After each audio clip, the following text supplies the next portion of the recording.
أعوذ بالله من الشيطان الرجيم بسم الله الرحمن الرحيم الحمد لله والصلاة والسلام على رسولنا محمد وعلى آله وأصحابه أجمعين أما بعد السلام عليكم ورحمة الله وبركاته Hürmetli bауырлар, Allah subhanahu wa ta'ala barşamızga Cuma gününün berekesini nasip etsin.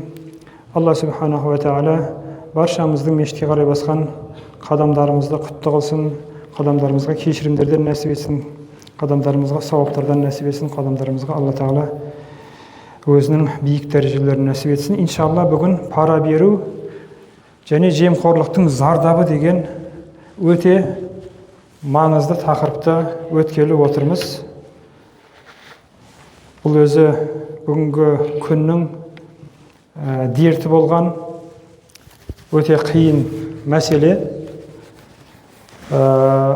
Жалпы қоғамнан, әлемнен берекенің қашуына бірден бір себеп болып тұрған мәселе. Сондықтан бұл өте маңызды деп есептейміз. Адам баласына берілген ең үлкен ni'меттің бірі адал ризық. Бұл Алла Тағаланың шексіз мейірімінің белгісі. Табыстың көзі күмәнді істерден аулақ болып адал болса, Алла оның берекесін арттырып пайдасын еселейді. Табыстың көптігі берекенің кепілі емес.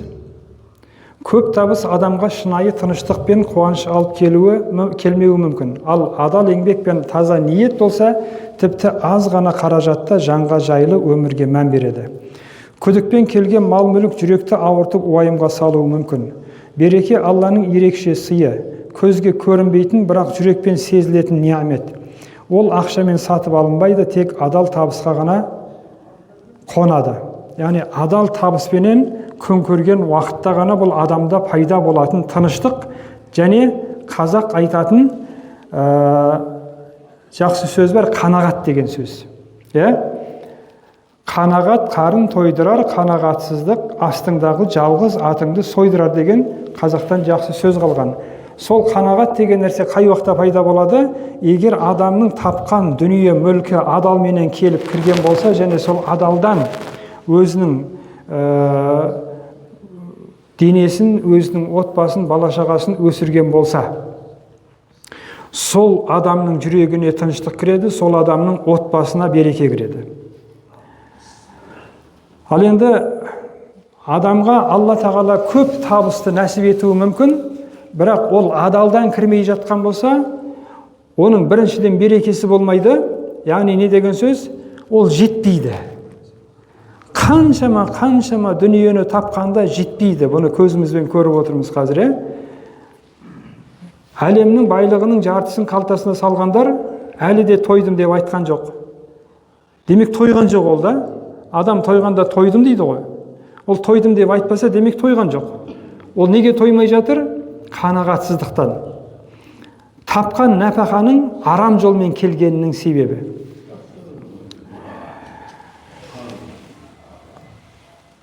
Алла Тағала қасиетті Құраны Кәримде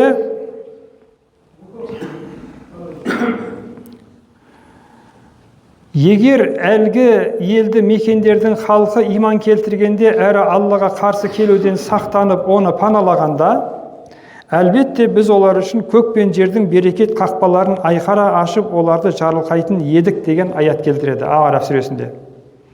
Бұл аят берекенің заңдылығы іспеттес, яғни жеке адамның не бүтін халықтың берекеге жетуінің негізгі шарты иман мен тақуалық. Егер жүректерде шынайы сенім болып күнәдан арамнан сақтансақ, Алла Тағала көктен жаңбырын жаудырып, жерге ризығын шашып, әл-ауқатты арттырар еді. Қазіргі уақытта құрғақшылық болып жатыр, су деген тапшы болып жатыр. Бұл неге деген сұрақты қоюымыз керек те біз өзімізге. Неге? Яғни ол суды бар қылатында, жоқ қылатында кім? Құдіреті күшті Алла Субханаху ва Тағала. Жерден өсіретінде, өндіретінде, оны жоқ қылып жіберетінде кім? Алла Субханаху ва Тағала. Демек, Алла Тағала адамдардың жасап жатқан ниеттеріне байланысты адамды қысады, болмаса адамға береке береді. Асыл дініміз ислам адамға тек молшылық емес, берекелі тіршілік тілейді. Яғни дінімізде, Алла маған дүниені бере берші деп сұрамайды. Алла тағала маған бергеніңді берекелі етші деп сұрайды. Қараңызшы, аз берсе де Алла тағала оның берекесін беретін болса, сіз тоқшылықта жүресіз. Көңіліңіз де тоқ болады. Тек қана қарныңыз ғана тоқ емес, көңіліңіз тоқ болады сіздің. Сіз қанағат қыла аласыз осы нәрсеге. Ал егер Алла тағала сізге көп дүниені беріп жатса, бірақ оның берекесі болмаса, сізде қанағат болмайды, сіз тоя алмайсыз. Пайғамбарымыз саллаллаху алейхи уассаламның адамдарға Алла тағала бір сайды толтырып алтын берсе, ол тағы да екінші сай толса екен деп армандайды деген сөзі осыған қалған. Адамға Алла тағала қанағат бермесе, ол еш уақытта дүниеге тойдым деп айтпайды. Сол несінде Алланың елшісі пайғамбарымыз саллаллаху алейхи ва саллям айтады, не дейді? Адамның көзі тек қана өлгенде бір уыс топыраққа тояды деген. Қанағатсыз адамның көзі тек қана өлгенде бір уыс топырақпен тояды деп жатыр. Қоғамда әділдік пен тақуалық үстем болса, Алланың да берер берекесі үзілмейді. Ал зұлымдық пен арамдық жайласа, берекенің бетін көре алмаймыз. Себебі береке санына емес, сапасына қарай түседі. Береке жүректе, ниетте, амалдың шынайылығында болады.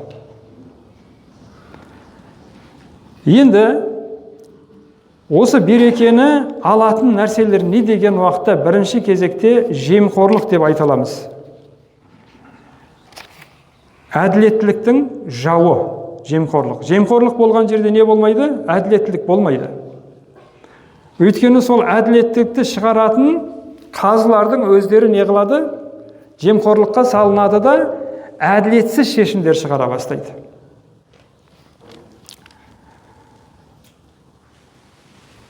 Бұл жемқорлық деген тек қана заң бұзу ғана емес, әділеттілікті аяққа таптау, қоғамның іргесін шайқау.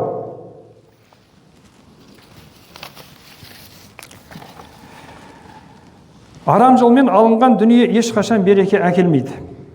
Ол адамның жүрегін қарайтып, елдің бірлігін ыдыратады.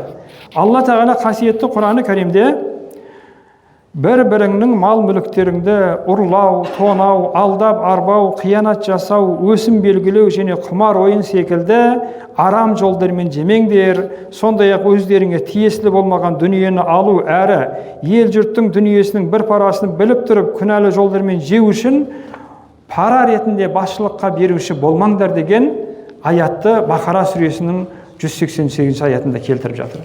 Имам Захаби рахимахулла өзінің Кәбәйір атты еңбегінде пара беруді жемқорлықты ауыр күнәлардың қатарына қосқан. Яғни пара беруде жемқорлық та не дейді? Ауыр күнәлардың қатарына дейді. Абдулла ибн Амр радиаллаху анху Алла елшісі саллаллаху алейхи ва саллям пара беруші мен пара алушыны лағнеттеді деген не келтіреді? Риуаят келтіреді. Алла тағала, Алланың елшісі пара беруші мен пара алушыны лағнеттеді дейді. Жемқорлық бар жерде әділдік тапталады, аяқ асты болады. Зұлымдық үстемдік етеді. Жігерлі жастардың жолы кесіледі. Елдің дамуы тежеледі, қоғамда сенім жоғалады. Ақиқат па? Ақиқат. Жемқорлықты тек материалдық қылмыс деп түсіну үлкен қателік. Ол рухани дерт. Ақиқатта жасалған опасыздық қоғамға у себу болып есептелінеді.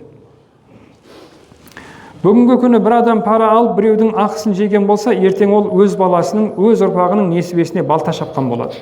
Себебі арам жолмен келген дүние берекесіз әрі қасіретті болады. Енді сол арам жолмен келген дүниемен асыралған бала саған бала болып не әкелмейді? Саған бір береке әкелмейді ол бала. Ертең мынандай қатыгез бала қайдан пайда болды деп жылаушы болмаңыз деген сөз ғой. Мынау бала қайдан пайда болды? Ол баланың дүниеге келуіне себеп болған сіз бен сіздің үйдегі кісі ғой. Олай болатын болса, ол баланы тәрбиелеу сіздің мойныңызда етін. Енді сіз сол баланы араммен асырасаңыз, сіз сол баланы парақорлықпенен оқуға түсірсеңіз, сіз сол баланы парақорлықпен жұмысқа тұрғызсаңыз, ол баладан қандай жақсылық күтесіз? Болды. Сіздің көргеніңіз қорлық болады енді. Өйткені сіз араммен асырап, арамға жеткіздіңіз баланы. Алла елшісі саллаллаху алейхи ва саллям бір күні Бану Сулайм тайпасына зекет жинау үшін Ибн әл-Лутбия есімді адамды жібереді. Бұл жай ғана сапар емес, аманат арқалаған жауапты міндет еді. Ол ел үшін аралап адамдардың зекетін жинап қайтады. Қайтып келгенде арқасында зекет жүгі, ал тілінде 2-3 сөзі бар дейді. Яғни не қылып жатыр енді бұл? Зекет жинап келгеннен кейін қолында пәленбай дүние бар. Ойлаңыз, ол бір қауым елден барып зекет жинап келді. Оның қолында үлкен дүние бар қазір. Енді бұл адамның тілінде не бар дейді? 2-3 пайда болды дейді. Пайғамбарымыздың саллаллаху алейхи уассалам алдына келіп қолындағы дүниені көрсетіп былай деп айтқан екен: мынау сіздердің зекеттеріңіз, ал мынау маған сыйға берілген дүние деп айтты дейді. Түсініп тұрсыз ба? Қазіргі уақытта да Құдай сақтасын, қанша адамдар осындай дүние қолына тиген уақытта тайып кетіп жатқандарын көріп жатырмыз. Көп дүние қолға түскен уақытта адамның нәпсісін ұстап тұру өте қиын екен да. Сонда қасындағылар үндемегенімен пайғамбарымыз саллаллаху алейхи уассаламның жүзінен бір салмақ байқалды дейді. Сол сәтте ол жанарына тіке қарап, жаңағы келген адамның жанарына тіке қарап, егер сен расында сыйға лайық болсаң, неге ол сыйлық әкеңнің үйінде отырып саған келмеді деп айтты дейді. Сөздің салмағын түсіндіңіз ба? Қандай сөз, Сен шынымен сыйға лайық адам болсаң, сен сол зекетті жинауға шықпай тұрғанда саған неге сыйлық келмеді деген сұрақ қойылып жатыр да. Адам бір адамға сыйлық беру үшін ол сыйлыққа лайық болу керек. Дұрыс қой. Бірақ енді зекет жинауға шыққан уақытта саған сыйлық беріліп қалыпты. Оның мәнісі не деген сұрақ қойылып жатыр бұл жерде. Яғни ол деген сөз анау қолға түскен көптеген зекеттің мүлкінен кішкене жымқырып алуды не қылып жатыр адам? Мақсат қылып жатыр. Мынау маған берілген сый еді деп. Ондайды көріп жүрміз қазір. Бір адам келіп, бір кісіге мынау пәленше жерде осындай бір жаңағы жиын болып жатыр екен, болмаса осындай бір жиналып жатыр екен дүние, сол жерге менің атымнан қосып жіберші десе, ананың жартысын болмаса жартысынан көбірегін қалтаға тығып жіберіп, ананы апарып ана жерге тастап жатқанды да көріп жүрміз да. Қазақ айтады, алтын көрсе періште жолдан таяр дейді. Періште еш уақытта жолдан таймайды. Бірақ адам өзінің сол алтынның алдында тұра алмайтынын біліп, сол періштеге жауап қойып жатыр да. Періштеге алтынның керегі жоқ. Өзін періштемін деп жүрген, тақуамын деп жүрген, сондай мен кереметпін деп жүрген адамдар алтынды көрген уақытта, болмаса көп дүниені көрген уақытта жолдан тайып кететіні айтылып жатыр бұл жерде негізінде. Бұл сөз емес соққы болды, үн емес үкім болды. Бұл бір ауыз сөзде шындықтың шырағы да жауапкершіліктің жүгі де жатқан болатын. Арада көп уақыт өтпей пайғамбарымыз саллаллаху алейхи уассалам мінберге көтерілді. Жұрт тынышталып, көздер мен құлақтар бір нүктеге Алла елшісінің саллаллаху алейхи уассалам аузынан шығатын әр сөзге қадалды. Ол Аллаға мадақ айтып, сосын үмметіне мынандай деп үн қатты: Алла маған жауапкершілік артып, сендерге басшылық етуді тапсырды. Мен біреулеріңді белгілі бір қызметке тағайындаймын. Артынша әлгі адам келіп, мынау халықтың малынан, ал мынау маған сыйлық дейді. Егер ол шынымен сыйлыққа лайық болса, неге сол сый оған ата-анасының үйінде отырғанында келмеді? Мұқият тыңдаңдар. Кімде-кім сеніп тапсырылған істен заңсыз бір нәрсе алса, қиямет күні сол алғанын арқалап Алланың алдына келеді. Алланың атымен ант етемін, мен қиямет күні сендердің кейбіреулеріңді түйесін боздатып, сиырын мөңіретіп, қойын маңыратып, әділдік тарасына қарай сүйретіліп бара жатқандарын көремін деген сөзді айтты дейді. Сосын пайғамбарымыз саллаллаху алейхи уассалам екі қолын көкке көтеріп тұр: "Ва Алла, мен жеткіздім, көзім көрді, құлағым естіді, мен жеткіздім деп айтты" дейді. Бұл не деген сөз? Пайғамбарымыз саллаллаху алейхи уассалам аманат етілген дүниеден алудың арам екенін айтып, соны мен жеткіздім адамдарға деп жатыр. Ол бізге жетті. Енді оған қол шыққан адам пайғамбар саллаллаху алейхи уассаламға қарсы шыққан адам болады. Енді осы жерде кейбір кезде мынандай нәрсе болып қалады. Адамдар айтады: имамдар, сендер осы дүниенің бәрін жаңағы харам дей бересіңдер, дүние жинаған болмайды, мұсылмандар кедей болу керек па сонда деген нәрсені айтады да. Жоқ, имамдар еш уақытта мұсылман кедей болу керек деп айтпайды. Айтқан да емес. Кейде адамдар дүниеден бас тартуды тақуалық деп ойлайды. Солай түсінеді, сөйтеді де дүниені тәрк еттім деп өздерінше солай болып жүреді. Бірақ Али радиаллаху анху мынандай бір керемет сырды айтқан екен. Ол не деп айтты? Егер адам жер бетіндегі бар байлыққа ие болса да, оны тек Алланың разылығы үшін қолданса, ол нағыз тақуа деді. Түсіндік па? Яғни Алла Тағала сіздің пешенеңізге байлықты жазған болса, сіз оны тәрк етіп жоқ қылып кете алмайсыз. Сіз өте бай адам болуыңыз мүмкін, бірақ тақуа болуыңыз мүмкін екен. Қандай жағдайда?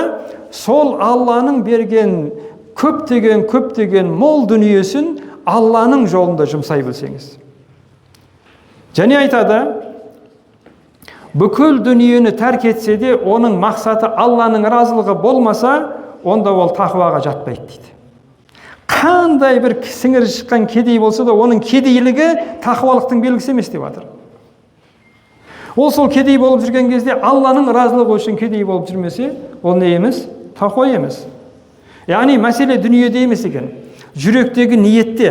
Қолда дүние көп болуы мүмкін, бірақ жүрекке кірмеу керек. Сол дүниеге деген махаббат жүрекке кіріп кетпеу керек. Шын мәнінде тақуа дүниені тәрк ету емес, бәлкім Алланың берген дүниесін Алланың жолында жұмсай білу екен. Мінекей, бұл нәрсені де әдейі арасына қосып отырмыз. Неге деген уақытта қолыңыздан келсе бай болыңыз, бірақ адал жолмен бай болыңыз. Арам жолмен емес. Біреуді алдап, біреуді арбап, біреуге жаңағыдай алаяқтық жасап дүние таппаңыз. Бірақ адал жолменен, өзіңіздің маңдай теріңізбенен тауып бай болып жатсаңыз, Алла сізден разы болсын. Енді жемқорлықтың қоғамдағы зардабы деген нәрсені айтып кетейік. Жемқорлық ауыр күнә. Әр елдің іргесін сөгіп, халықтың рухын кетіретін індет. Оның кесапаты тек бір адамның күнкөрісімен ғана шектелмейді, ол тұтас ұлттың тамырына балта шабатын үлкен зауал. Жемқорлық жайлаған елдің ертеңі күңгірт, болашағы бұлыңғыр болады. Бұл көзге көрінбейтін, бірақ тамырдан улайтын рухани дерт. Бұны не үшін айтып жатырмыз?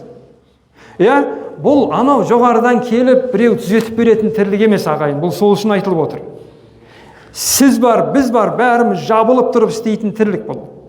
Кезінде пайғамбарымыз саллаллаху алейхи уассалам жемқорлық, парақорлық, бұның бәрі арам істерден деп айтқан уақытта сахабалар қалай бұл нәрседен бас тартқан болса, бүкіл мұсылман бұл нәрсені естіген уақытта бас тартуы керек. Осылай жемқорлық, парақорлық тоқтауы керек бұл қоғамда. Болмаса біз еш уақытта берекені көрмейміз, таппаймыз ол берекені. Алла Тағала берекені береді. Алла Тағаланың берекесінде еш уақытта кемшілік жоқ. Алла Тағаланың берекесі еш уақытта таусылмайды. Бірақ не бар? Сол берекені келтіретін амал болу керек бізде. Сол берекені әкелетін бір амал болу керек. Ол амал неден басталады? Осы жемқорлықты, парақорлықты, алаяқтықты, өтірікшілікті осының бәрін тастаудан басталады негізінде. Енді бұндай болған уақытта не болады деген нәрсені айтатын болсақ, айтып көрейік. Білімсіздік жайлайды қоғамды. Жемқорлық, парақорлық жүрген жерде қоғамды білімсіздік жайлайды. Неге десеңіз, пара арқылы білім алған адам нағыз маман иесі бола алмайды. Көріп жүрміз қазір, пара беріп, дипломды сатып алған мамандар жүрме арамызда? Жүр. Солар сол өзінің мамандығының иесі ме? Жоқ. Оқыған жоқ оны еш уақытта ол. Менің қасымда пәленбайшыл жүріп, мен білмеймін оның қаяқта жүргеніне. Пәленбайшыл менің қасымда жүріп, бір күні медик болып шыққан адамдарды көрдім мен. Мен құлап қала жаздадым, мен медик болдым деген кезде. Қалай? Қашан оқыдың? Медик деген ол сізге оңай нәрсе ме? Ол сенің алдыңа келіп жатқан ауру адамдардың денсаулығы саған аманат қой. Сен өзің оқымасаң, білмесең, қайда оны емдейсің? Мінекей, бірінші кезекте білімсіздік жайлайды. Екінші, Біліксіз дәрігер көбейеді деп жатыр. Қараңызшы, бұл жерде соны айтып жатыр да енді дәрігердің мәселесін. Өйткені бұл маңызды да. Егер тек қалтасы қалың адам ғана емделсе, онда адамның құны болмайды. Өмірдің қасиеті қалмайды. Ауру қалса да әдет қалмайды дегендей, мұндай жүйе қалыптасса, ақ халатты Абзалжан деген қалтаның қызметшісіне айналады. Адам денсаулығы саудаға түссе, елдің болашағы жоқ деген сөз. Үшінші, әділетсіздік етек алады. Пара алушы зұлымдықтың сойылын соғады. Кім ақша берсе, соның пайдасына шешім шығарылатын болады. Дұрыс па? Ол нәрсені де көріп жүрміз. Қаншама адамдар кінәсізден кінәсіз шырылдап кетіп жатыр, өйткені беретін парасы жоқ. Бірақ ертең Алланың алдындағы сотқа барасың сен. Алланың алдындағы сотта ешқандай пара алынбайды, ешқандай алтының жүрмейді ол жерде, сенің долларларың жүрмейді. Сол уақытта не істейсің? Мінекей, мына жерде қазір пара беріп өтіп жатсың ба? Ертең Алланың алдындағы әділ сотқа барған уақытта сол жерде көресің, сол жерде өкіресің. Міне осы нәрсені түсіну керек адамдар. Қалыптасқан жүйеге зиян келеді. Парақорлық жүрген жерде жүйе не қылады? Бұзылады. Ол парақорлық жүйеге айналады енді. Ол жерде сен пара берсең ғана өсесің, пара бермесең не қыласың? Өшесің. Қанша жерден сен білімді болсаң да, қалтаңда ақшаң жоқ болса, сен қызмет жасай алмайсың. Сенің орныңа әліпті таяқ деп білмейтін біреу барып отырып алады. Осыдан кейін бұл қоғамда қайдан береке болады? Енді жемқорлықтың алдын алу үшін не істеу керек дейді? Жемқорлықтың алдын алу үшін адам мұсылман болу керек. Иманды болу керек. Алладан қорқу керек. Оны аталарымыз айтып кеткен кезінде. Не деп айтты? Алладан қорыққаннан қорықпа, Алладан қорықпағаннан қорық деді. Бар ма осындай сөз? Бар. Ол деген сөз не? Алладан қорыққан деген кім ол? Ол момын, мұсылман адам. Және де иманды болу дедік, иманды болғаннан кейін пара беру тоқтайды. Құдайдан қорыққан адам пара бере ме? Бермейді. Иманды болғаннан кейін жемқорлық тоқтайды. Құдайдан қорыққан адам пара сұрай ма? Пара ала ма? Алмайды. Олай болатын болса, не керек екен? Бір нәрсе керек екен. Иманды болу керек екен. Иманды болу керек, және Алладан қорқып, Алланың және Алланың елшісінің жолын ұстану керек екен. Енді кішкене мына жерде бір пәтуа деген нәрсені айтып кеткім келіп отыр. Пәтуа бұл не үшін керек? Бұл да біздің өзіміздің дінімізді дұрыс ұстануымыз үшін керек. Бүгін мынандай бір маңызды тақырыпты алып келіп отырмын сіздердің алдарыңызға. Мұсылман әйелдің мұсылман емес адаммен тұрмыс құруы деген мәселе. Қазір осы нәрсе көбейіп кетті ме? Көбейіп кетті. Өкінішті. Бірақ біз оған өкініп жатқан жоқпыз да. Қыздарымыз кәпірлерге дүниеге бола не қылып жатыр? Күйеуге шығып жатыр. Бұның арты не болады екен? Бұның арты өте қиын болады екен. Шариғатта мұсылман әйелге мұсылман емес ер кісіге тұрмысқа шығуына рұқсат етілмейді. Үйленген жағдайда араларындағы неке дұрыс саналмайды, яғни неке жоқ болып есептелінеді. Алла Тағала қасиетті Құраны Кәримде мынандай деп айтты. Иман келтіргендер, сендерге момын әйелдер қоныс аударып келсе, оларды имандарын сынаңдар. Яғни басқа жақтан бір момын адамдар келіп жатыр, олардың иманын қарап көр дейді. Алла олардың имандарын жақсы біледі. Ал егер олардың істерінен, сөздерінен момын әйелдер екендігін білсеңдер, онда оларды кәпірлерге, яғни олардың келіп отқан күйеулеріне қайтарып бермеңдер деп жатыр. Олардың өздері келді. Бұл кезіндегі жаңадан ислам діні келіп жатқан уақыттағы мәселені айтып жатыр. Анау әйелдер момын болып, өздерінің кәпір күйеулерінен хижрет етіп, мұсылмандардың арасына келді ма, оны тексеріп көр, ол шынымен момын болса, оны қайтадан кәпір күйеуіне қарай қайтарма деп жатыр бұл аятта. Бұларға иманды әйелдерге, кәпір ерлерге тұрмысқа шығуға адал емес, оларға да үйлену адал емес. Яғни кәпір ерлерде, мұсылман әйелдерді алуға адал емес деп жатыр. Мушрик әйелдерге қашан олар иманға келмейінше үйленбеңдер дейді Алла Тағала тағы да бір аятта. Сөзсіз мушрик әйелден момын күң артық. Тіпті ол мушрик әйел сендерді көркімен таң қалдырса да. Сондай-ақ қашан иманға келмейінше мушрик ерлерді де момын әйелдерге үйлендірмеңдер. Мушрик ерлерден момын құл артық, тіпті ол мушрик ер сендерге көркімен таң қалдырса да. Яғни ол бір әдемі әйел болмаса, әдемі еркек болса да, оның мушрик болғаны үшін оларға жаңағы момын әйелді болмаса момын еркекті үйлендірмеңдер деп жатыр. Имам Ар-Рази рахимахулла осы аяттың тәпсірінде мұсылман әйелге мұсылман емес адамға тұрмысқа шығуына болмайтындығына ешқандай дау жоқ деді. Имам Әл-Касани рахимахулла мұсылман әйелге мұсылман емес адаммен некелесуіне рұқсат етілмейді, өйткені күйеуінің дініне ілесіп күпірлікке түсу қаупі бар дейді. Енді шешім, мұсылман әйелге мұсылман емес әхли китап ер адаммен некелесуіне рұқсат етілмейді. Бұл жерде тек қана кәпірлер емес, христиандарға, яһудилерге де мұсылман әйелді беруге болмайтын жайында айтылып жатыр. Түсіндік па? Мұсылман әйелді тек қана мұсылман еркекке ғана беруге болады. Екінші, мұсылман әйел мұсылман емес ер адаммен отбасын құрған жағдайда не болады? Бірінші, шариғат бойынша некелері жарамсыз саналады, яғни неке жоқ деген сөз. Екінші, араларындағы балалары некесіз туған болып есептелінеді.